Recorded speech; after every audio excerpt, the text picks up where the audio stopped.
So welcome to this afternoon's conference. We have an executive session to start off the day.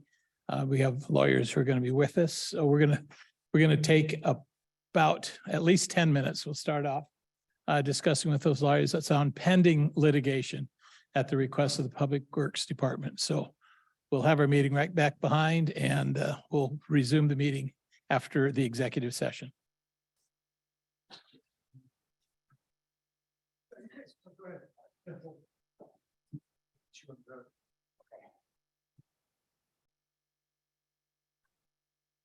Executive session has been extended for an additional 10 minutes.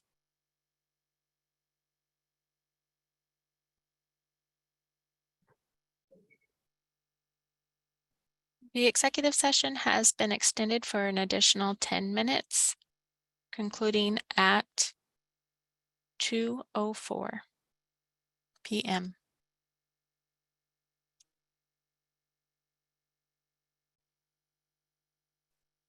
Executive session has been extended for 5 additional minutes, concluding at 2:09 p.m.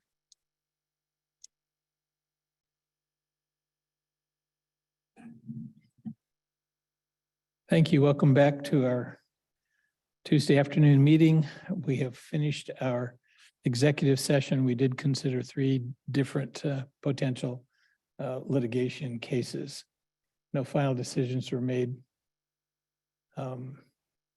At this point, we'll go through our regular orders. Jessica, what's new?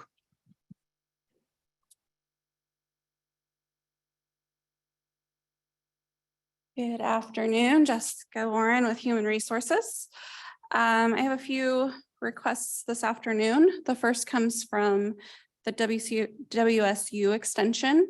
Their Admin Assistant II, which is a part-time position, has put in her resignation. So they are requesting to fill her position. I believe Gary's online if you have any questions for him. I am online. Hi, Gary. Commissioners. How many hours a week are we looking at? 17 and a half. She is the only county employee in the office and handles all the administration work that we do. Okay. Could we have Lisa back? She is there. Yeah. Any questions? The request is to go ahead and post the position for filling. Yeah, I'm good with it. Okay. All right. Okay, thank you. Thank you, commissioners. Next item comes from IT. They're requesting to fill a new IT Network Analyst position. This would take the place of the currently vacant Systems Analyst position. And it's at salary grade 255, which is lower than the current vacant position. And you're posting it, or we're going to offer a Posting, well, it would be posted to the union first and then publicly. They currently have 1 IT network analyst, and the department sees a need for 2 IT network analysts. I think we talked about that with Kim yesterday. Right? Yeah. You Yeah, okay with it? it's good. I'm good. Okay, thank you. And then next items I have comes from the board's office. I don't know if you want me to go through each individual item or all together. I know we've talked about this a little bit. That's So the overall reorganization. Mhm. That's the Kelly plan. The Kelly plan. So I can start with each individual item, or if you want me to just go over everything and then. Do we have any questions? We've had a chance to think it over a little bit. Yeah, I think you go ahead and explain the whole thing and we take it on one vote. Okay, so first step would be to requesting to eliminate the assistant clerk of the board position. In relation to that, we would be combining the public records officer and the assistant clerk of the board duties. Along with that, we would like to request a salary reclass for the public records officer to 525, placing her at step 3, which is about a 10% increase effective January 16th. Next would be changing the clerk of the board position to an exempt level position. She's currently non-exempt. Placing her at salary grade 555 at step 1, which is what matches her current placement on the non-exempt salary grade. Next is to add a part-time office specialist, likely needing about 24 hours a week. And step 1 of that is 2025. Which is an hour. And then last piece of that is moving risk management, who currently reports to the finance manager, reporting under the Board of County Commissioners under the clerk of the board. So we would end up with 3 exempt. You would have 3 exempt positions and 1 part-time hourly position, non-exempt. Non-exempt. Overall, this would be an overall savings as we're removing a full-time position. All right. Seems pretty Yep. consistent with what Yeah. we talked about. Yep. I'm good Okay. with it. Okay, We're good thank with you, it. commissioners. And then last item I have today, I've been working with Public Works on the Title VI plan at the county. Public Works was notified that our current Title VI plan does not meet federal requirements and needed to be updated countywide. So Susan and Anna Lunday have really spearheaded this project to update our Title IX policy to meet those requirements. It was reviewed by Nicole Tideman prior to leaving over at the PA's office, as well as HR and risk. So we do have an updated policy that we would like to go through to get approved. So we can get those things started, and I have copies.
We develop this from current statute, or what do we do? How do we get there? So this is a combination of using current statutes and liberally borrowing from another jurisdiction. Okay.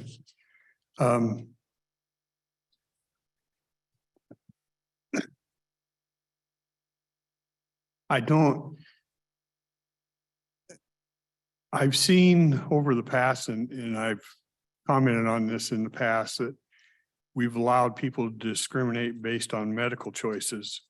Is there a way?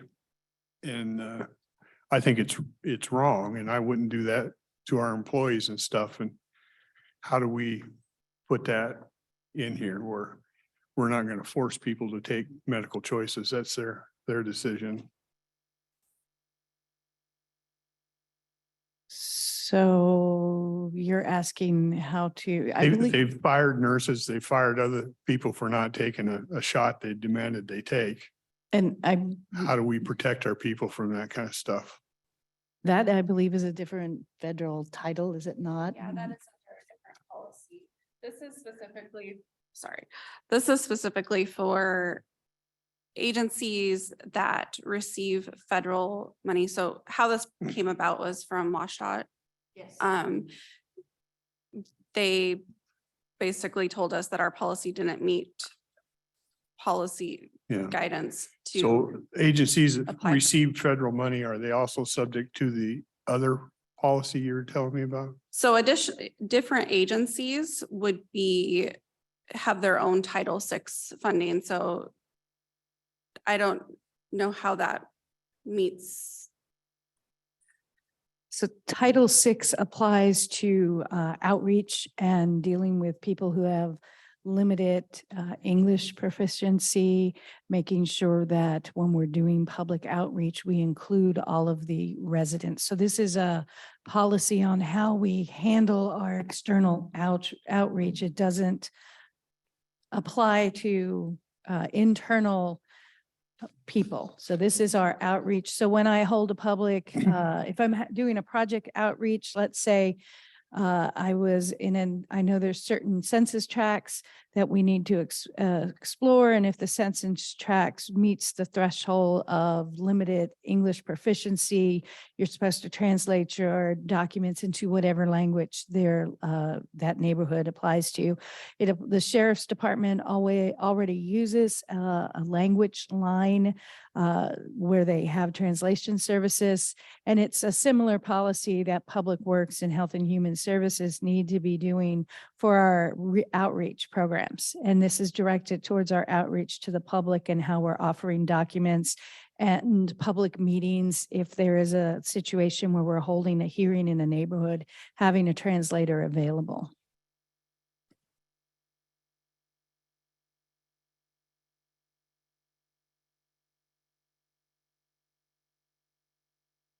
It also addresses how we're going to handle the complaints. If someone comes in and says, you did this project, you violated my rights because I didn't understand what you were talking about. I couldn't react to the information you were handing out.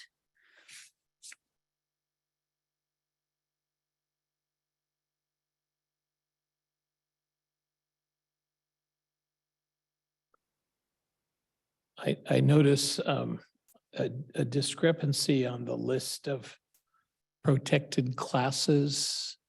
The typical ones are color, race, color, or national origin. And that's what the resolution is quoted as saying, is what we base our anti-discrimination statutes on in terms of any operation. But over on page 8, the list is a little bit more inclusive. It includes age, sex, disability status. I don't know if one is boilerplate or both are boilerplate. It seems like there's some groups excluded, or is that just an oversight? So the resolution is based off of the first page, just our initial Title VI policy statement.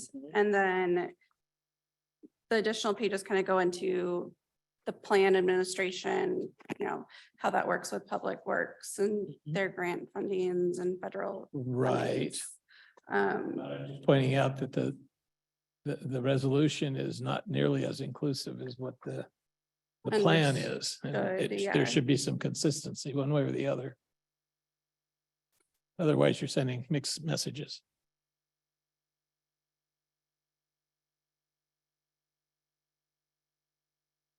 I mean, since we have to have a policy, it means should it be consistent?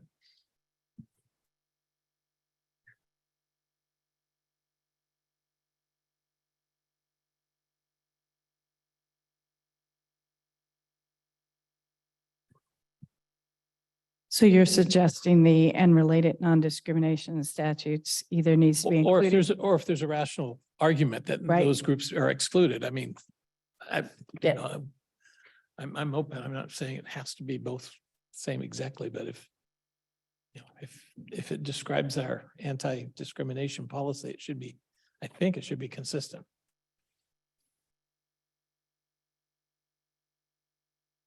Since anybody over 40 fits that age category. I think there may be only one person in here that fits that criteria, right? That doesn't fit that criteria. So the impetus for this is someone tapped you on the shoulder and said, you need to fix this. So this was brought to our attention by WSDOT that says your Title VI program is out of date. We are contacting all of our local agencies, so I am not the only local agency in the area that was contacted by WSDOT saying you need to update this, or we're going to start backing away from giving you federal grants, fuel tax that has federal ties to it and things of that nature. Fuel tax? There's some that filter through the state that come to us, not the state collected motor vehicle fuel tax. But the major impact is something like funding for Tower Road, if that were. Funding for Tower Road, all of our bridge replacement projects, the STPG funds that we receive. It even restricts us, I believe, from the ER, the emergency relief grants that come through WSDOT. And I imagine if we don't have a Title VI policy, FEMA would start backing away from us also. And then I don't know why WSDOT was the first one to come. I know eventually they'll go after Health and Human Services and the sheriffs who also receive federal funding. Also, I believe what WSDOT told me was that the Federal Highway Administration was saying, hey, WSDOT, you're not in compliance because your local agencies aren't in compliance. So we're going to start impacting your funding unless you get your local agencies in compliance or stop giving them money. That was how it was explained to me. Do you know of any violation that we've had with respect to this? I don't mean official violation, but in most instances, maybe except for the language translation stuff, you're not involved in discrimination. I know you and I know us. We don't do that. As we have not been told that we have any violations, we have not received any complaints for Title VI complaints since I've been there. I have not heard, the WSDOT hasn't said what you're doing. They just want us to do more. They want us to have a more robust program. They want us to have better documentation that when we do our public outreach, we're translating our documents in areas that it apply to, or have documentation showing that that project wasn't in an area. So when you do the funding or get funding, the payment for anything extra like the language translation comes out of that contract. Yes, it is a reimbursable cost. Okay, thank you. So when we get these multi-page contracts on various projects, funding things, somewhere in there is going to be a certification that we're in compliance. Yes. It's one of those pieces of paper that are in that stack. I am a little surprised. It's only 6 years since the last time we've updated. If the resolution number is correct. 2017, that's a pretty short period of time to expect things to be updated. It's just weird. I mean, 10, 15 years out of date, I'd understand, but this is, If you look at what we adopted, it's like 2 paragraphs versus this more robust plan.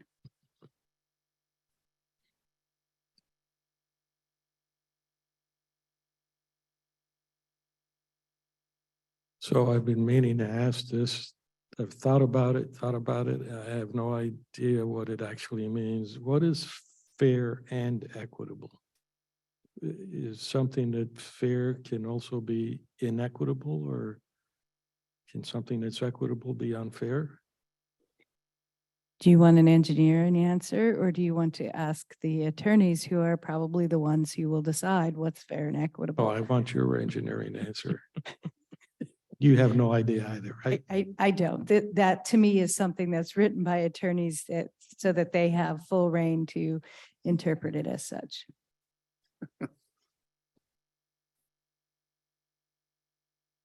Sorry, Doug, if you're listening. No, that, federally chartered savings and loan institutions also have to follow these guidelines, don't they? Yeah.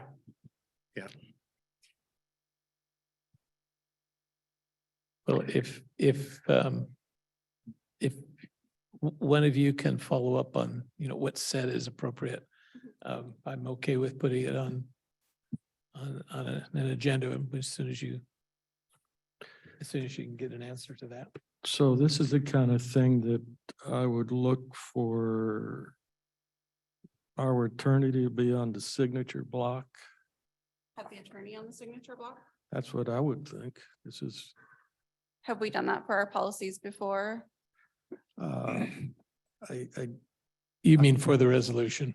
For the resolution? oh, we've done that for Okay. resolutions before. But since it is our policy, yeah, they should, the legal folks should look through it. So no later than April. Right, so yeah, Nicole Tideman had reviewed it prior to leaving, but I can forward it on to Doug to have his review as well, since she's no longer with us. Okay, thank you.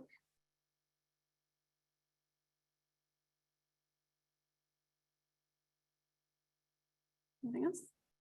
Oh, another project that might be coming our way that we have to certify this on is. Oh, yeah, no, I think the it's Shadow Mountain.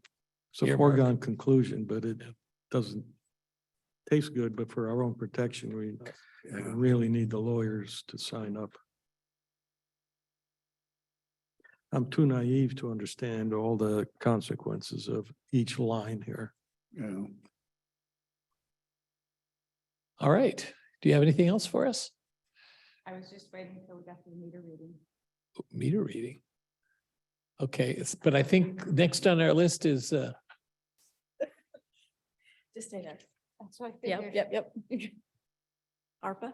ARPA, yes. I don't have any updates for ARPA. Thank you, though. I would like direction, though, from executive session on, can we do that after we came out of executive session? What's your proposal? Um, What's your recommendation? I Maybe would, we can get a motion. I would like to refund the Alexanders on the preliminary approval, large lot subdivision, their application monies back in the amount of $2,250. So you've heard the recommendation? Yeah, I think we probably want to flesh that out a little bit more, so it's not opening up floodgates of misunderstanding. The refund is a consequence of a promise not kept. Correct. Thank Okay, you for that clarification. And this then will close out their application as well. okay, so I move that we Thank you. approve the refund of $2,250 to the party you just mentioned. The Alexanders. The Alexanders. All right, any discussion, any further discussion? No. Okay. Is there anyone? Anyone online? No open questions. All right, seeing no hands raised, all those in favor of the motion say aye. Aye. Aye. I also vote aye. Thank you, That motion Commissioners. carries.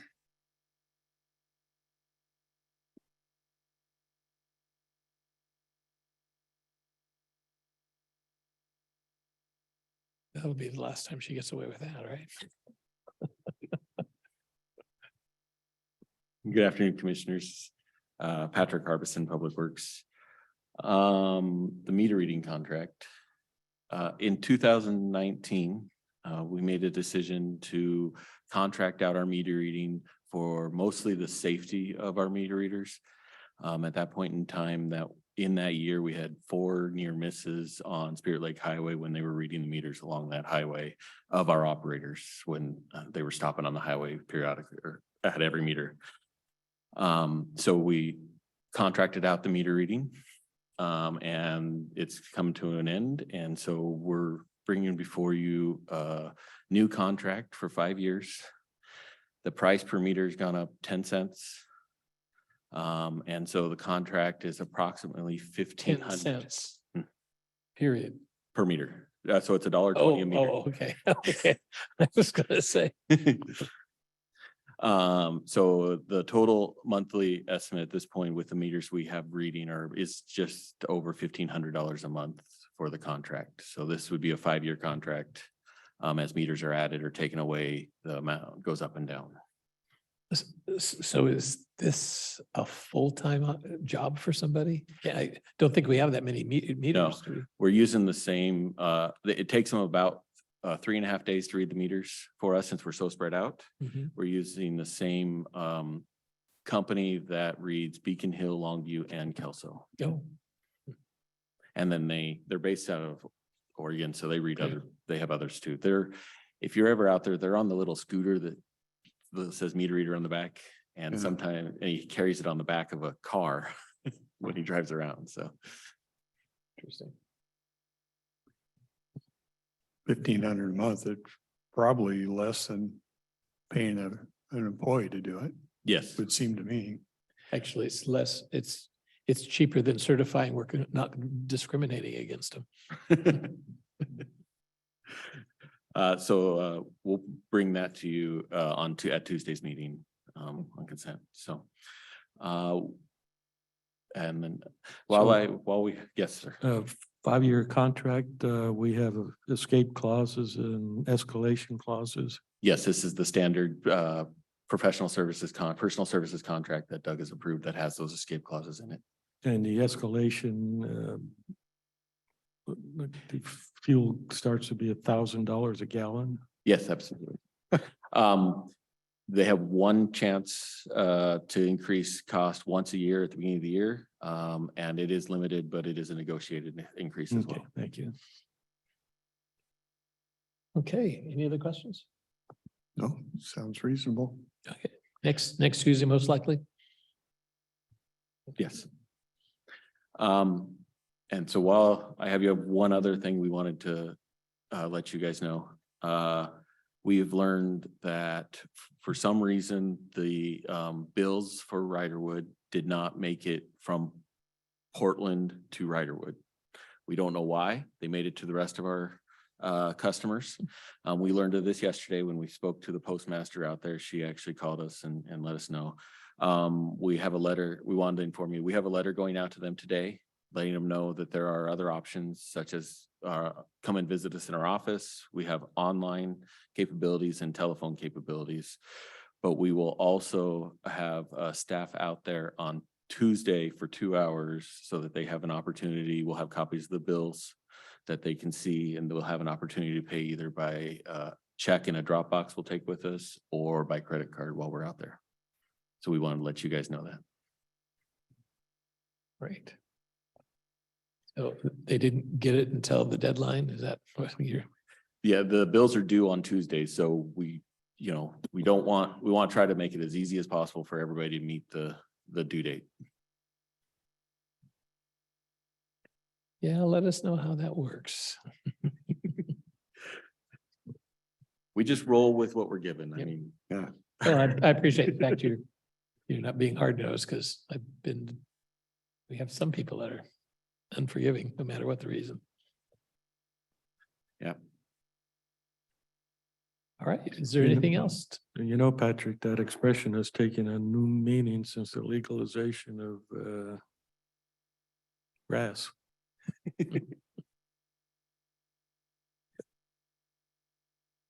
All right, I do want to remind you that I have family business that's taking me away next week, so I will be back the week after next.